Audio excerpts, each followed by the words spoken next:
it's a good thing to start and end this by looking around wherever you happen to be before you close your eyes. So you just become comfortable wherever you are and look around very casual way. And you're beginning to step out of thought. You're just looking around. Then you close your eyes, and what helps is to take a few breaths into the abdomen, because that can put you in touch easily with the entire energy field of the inner body.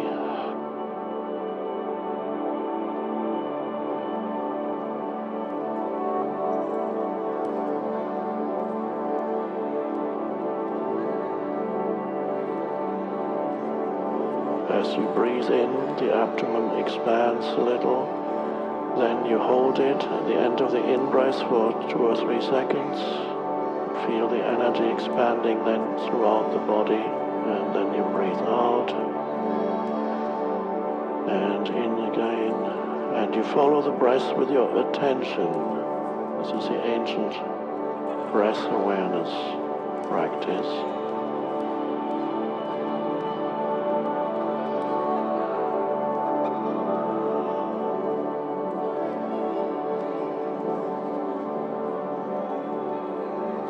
And you can't be thinking at the same time and follow the breath with your attention. That's why it's such a good practice. And you become aware of your body, the inner body, the aliveness,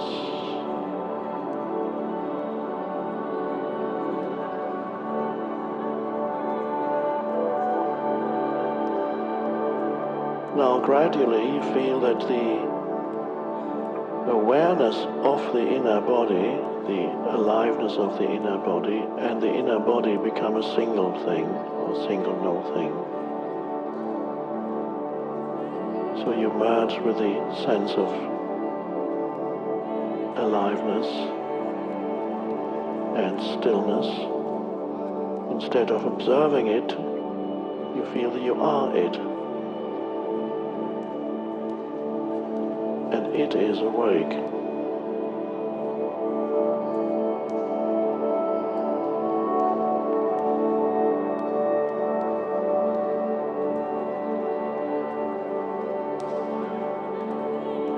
You may still have remnants of visual image of the body, but it's not necessary anymore. You just focus on that sense of all-pervasive presence.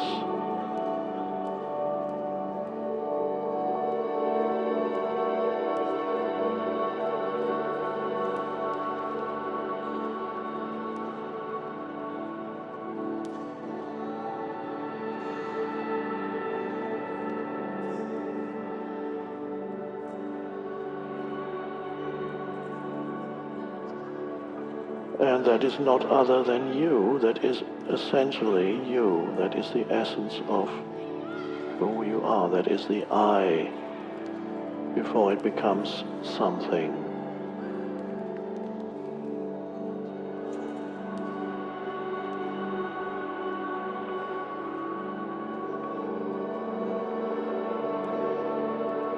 Just pure presence.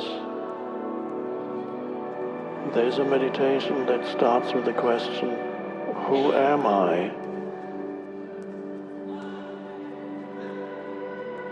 The answer is not to be found in thought or in words. The answer is this, the presence that you sense. You sense yourself as the presence. That's the answer to who am I?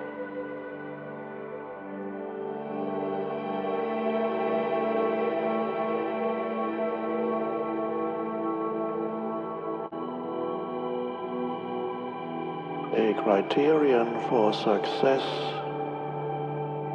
in this practice is sense of enjoyment or joy.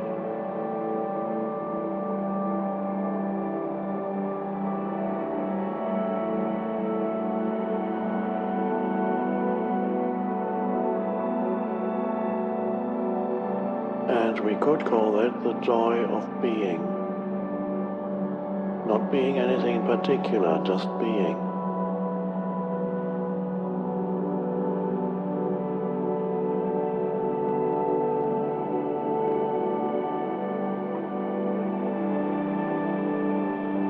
So eventually you encounter a state, this deep sense of beingness, of I.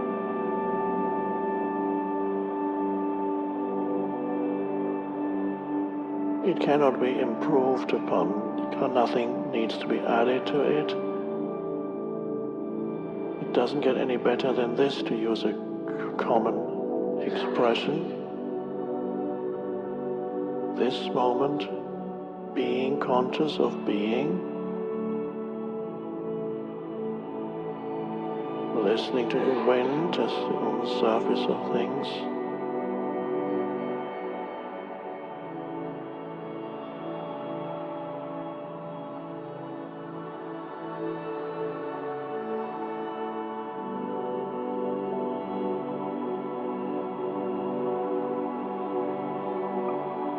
Feeling your connectedness with the source of all life, from which the consciousness emanates, the consciousness that you are. That realization is the very fulfillment of your life in this moment. What is there to add to it?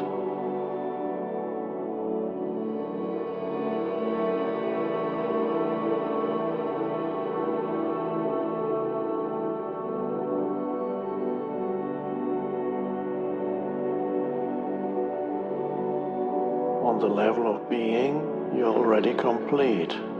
There's nothing that you need to become. There's nothing missing. There may be things missing on the human level, the human dimension, but not on the being level. There's nothing missing. You don't need time to become anything.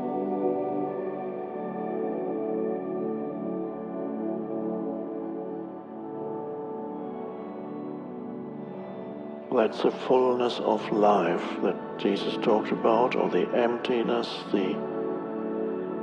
that Buddha talks about. Spaciousness is a better word for it. Inner spaciousness.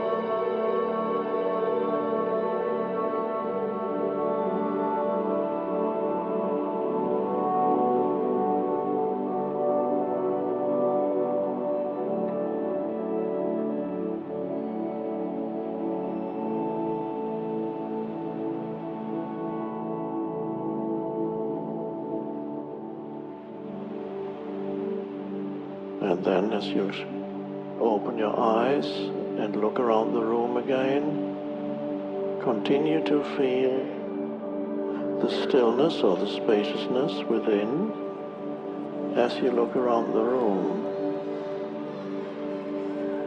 And that is how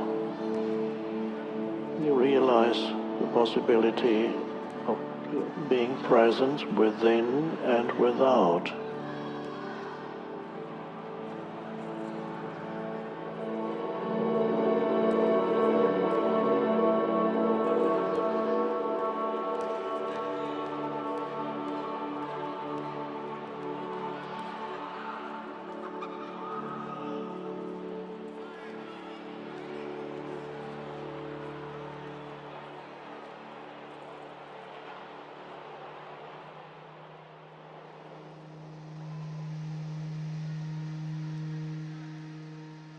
Another way, right now, as you're there, don't engage with anything then.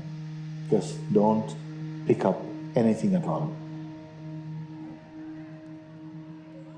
Drop everything for a moment and don't pick up anything. A simple way. Drop everything, including the idea you have of who you are. Just leave everything because you can do it. And you know why you can drop even the idea of who you are? Because you're not that. So just drop everything for a moment. Meaning even the idea, so what will happen? No, drop everything. Okay, but will I get enlightenment? Drop all that also. I'll drop everything for a moment. Huh? Including the sense of I, and time, of everything.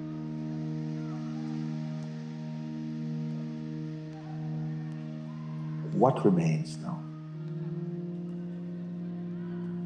That cannot be dropped. Whatever you can drop is not you. What you cannot drop, that is you. Whatever you can drop is not you. Whatever you can pick up is not you. What you cannot drop and what you cannot pick up, that is you. Effectively, that is like having your head removed. And it is so neat, okay, that it still leaves it on. Okay? You've been chopped, head is gone, but nothing has moved. Okay? And we just put a nice scarf around that. Okay? You're here, but no past, nothing at all. And then see what happens then. See if life has stopped now. Drop everything, pick up nothing. Whatever you pick up is not you. Whatever you can drop is not you. Remain as what remains. Simplest teaching. I can write it on the back of a stamp. Okay? That's your sadhana.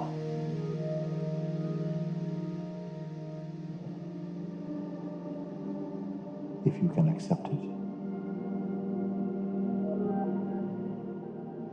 Say something. There is nothing, but there is presence, but there is no one present.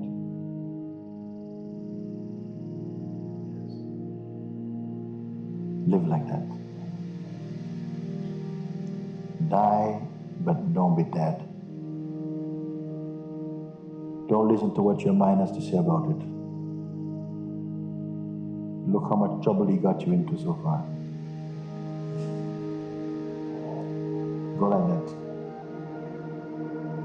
And tell me if you find anything wrong.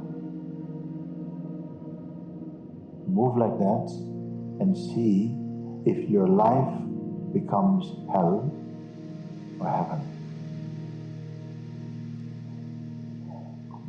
You go out, try, yes, yeah, but inside,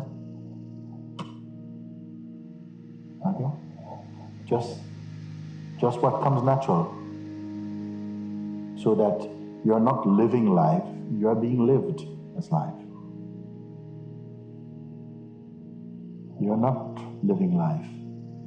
You are life. And also life is unfolding in front of you who witness it.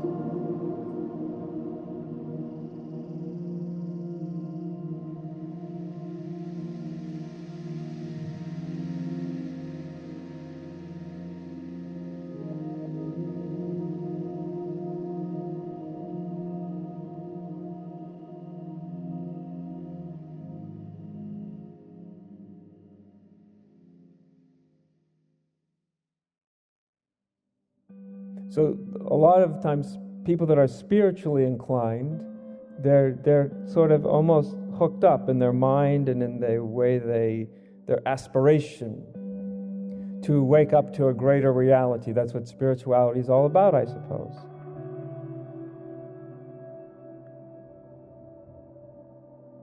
And so there's a way that people that are engaged in spirituality are wanting to find out that reality which is greater than the self that they currently know, or the current reality that they know. That's what they're inclined towards. That's what they're often doing. Maybe because it will make them feel better. Maybe they won't suffer as much. Maybe they want to experience freedom. Maybe they want to experience God. Lots of different motivations.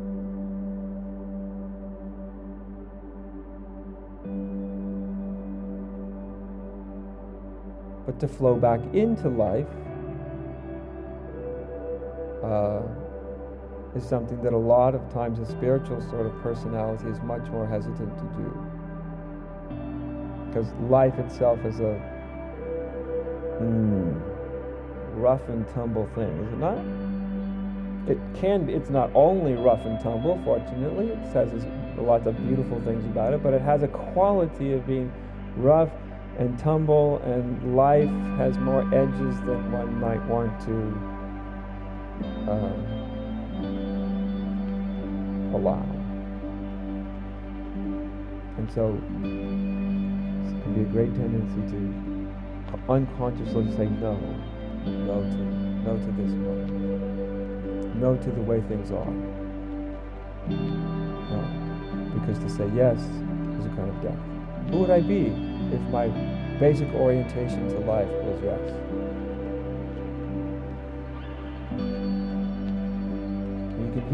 Some of you might even feel the sort of fearful no things that come up. Well, yes, but what about all the things that we're supposed to be saying no to? Inequity, and hunger and despair, and abuse and violence and hatred and greed. So we have to say no to that. God knows what will happen if we say yes to that. Yeah, you're right. God only knows what will happen if we say yes to that, because we've never said yes to that. I don't mean that we make it okay and that we all go out and act like, I was going to say animals, but boy, that's really putting a bad thing on animals, isn't it? Most of them behave way better than human beings do, don't you? But you get the point. This comes from a very deep distrust of human nature. I think most of us human beings, we have a much deeper mistrust of human nature than we think we do. A much more cynical attitude about human nature than we think we do. That distrust, it makes it harder to really say yes also. Because if you basically have something somewhere in yourself where you don't really trust yourself, you don't really trust in life as a whole, then it's very hard to say yes, isn't it?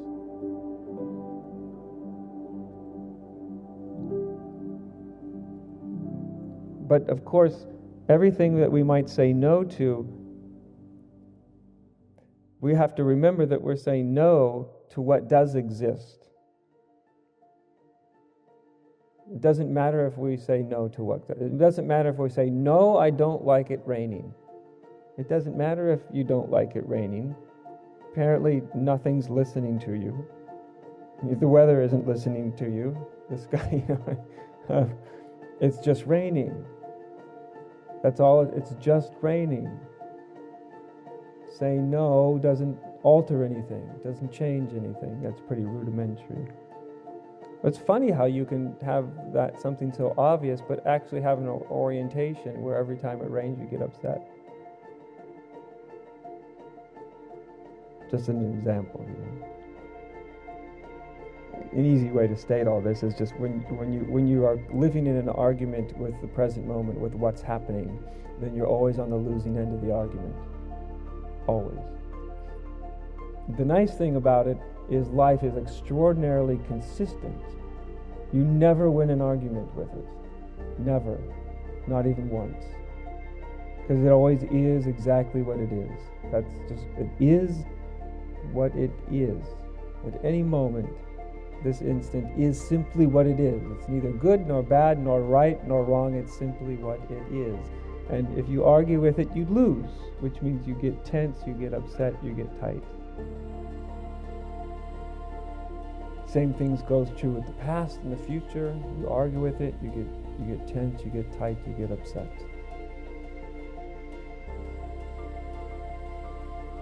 That doesn't mean you condone everything that happened in your past. That doesn't even mean you liked it. To say yes doesn't mean you condone something. That doesn't mean that you like it. It just means that you acknowledge what is. That's all it means. You just acknowledge what is. And if you do, you feel a sense of lightness. try it sometime. If you haven't tried it yet, I'm sure plenty of you have tried it. Just, yes.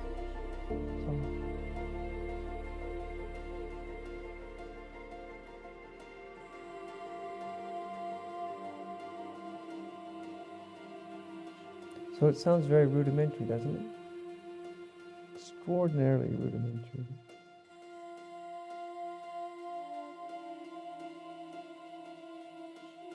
But if you really start to just kind of examine it, you see how much turmoil is caused by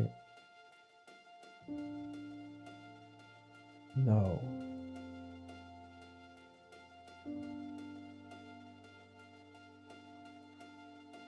As I say, when we sit in this room together and it's quiet, silence,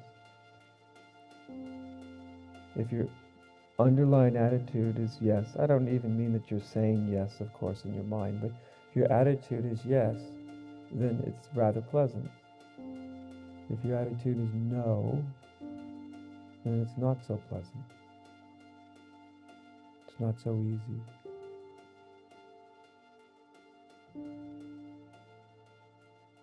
It's a very simple thing. And whenever one comes into a state of clarity, spiritual clarity, that great feeling of flow and simplicity, that feeling of non-resistance, that feeling of being sort of unified inside, is because nothing in you is saying no.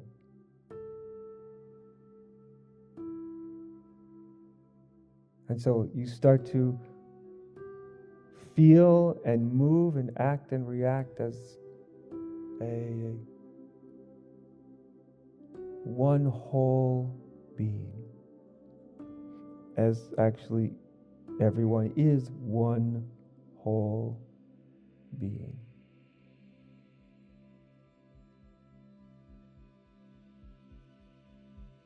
Just one whole being. In a certain sense, life itself is just one whole being.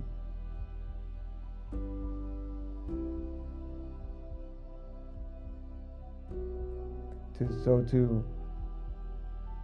flow out of oneself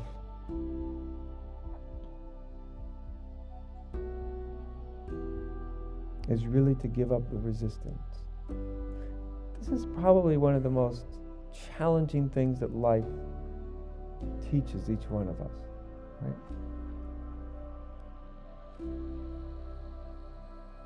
That the resistance to what is. By resistance, I mean a psychological, emotional, intellectual struggle with what is.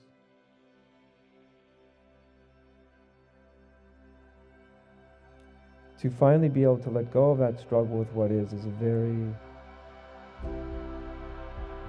life seems to almost be perfectly constructed to show us that the resistance to what is doesn't work.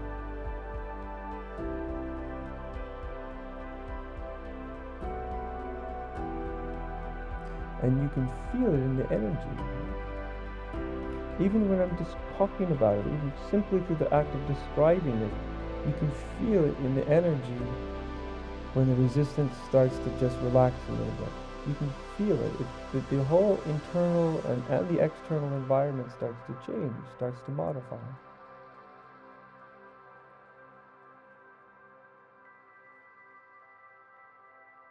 Your mind relaxes, your heart becomes more open, you have a sense of an availability, kind of a subtle intimacy.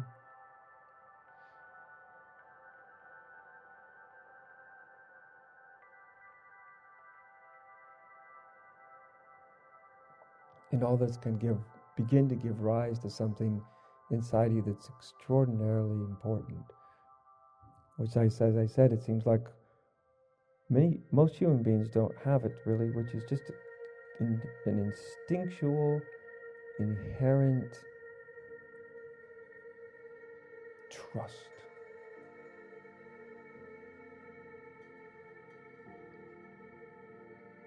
Not trust in something outside, not trust in a doctrine or anything you could put. Someone said, what are you trusting? It's hard to say what you're trusting.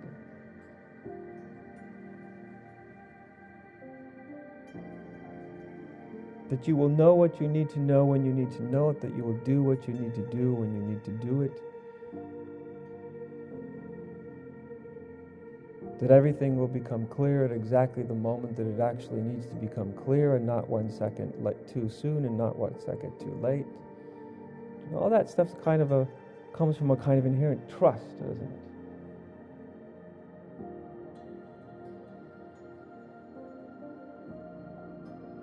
But of course, I suppose that real trust is gained from experience, wouldn't you say? Otherwise, it's just sort of blind trust. Like I said, trust in an idea. But you do have to have enough trust to let go a little bit, to see if things can right themselves.